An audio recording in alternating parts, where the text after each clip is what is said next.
वळूया पुढील बातमीकडे। एक दिवस असा येईल की उद्धव ठाकरे रात्री 2 वाजता आपल्या फॅमिलीला घेऊन देश सोडून जातील। माझे शब्द तुमच्याकडे लिहून ठेवा, अशी टीका रामदास कदमांनी केली। बाळासाहेब ठाकरे यांच्याशी त्यांनी बेईमानी केली, शिवसेना प्रमुखांच्या पाठीत खंजीर खुपसला, असा आरोपही रामदास कदमांनी केला आहे। तुम्हाला मी सांगू का पुढचं भविष्य?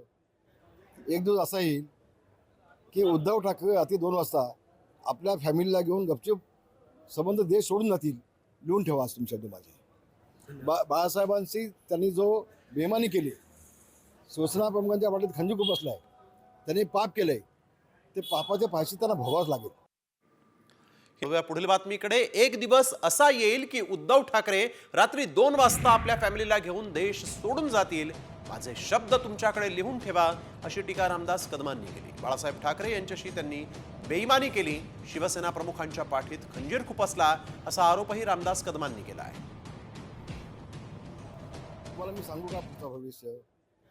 एक दिवस असा येईल की उद्धव ठाकरे रात्री 2 वाजता आपल्या फॅमिलीला घेऊन गपचूप संबंध देश सोडून जातील। लिहून ठेवा तुमच्या शब्द माझे। बाळासाहेबांशी त्यांनी जो बेईमानी केली, शिवसेना प्रमुखांच्या पाठीत खंजीर खुपसलाय, त्यांनी पाप केलंय, ते पापाच्या फाशी त्यांना भोगावंच लागेल।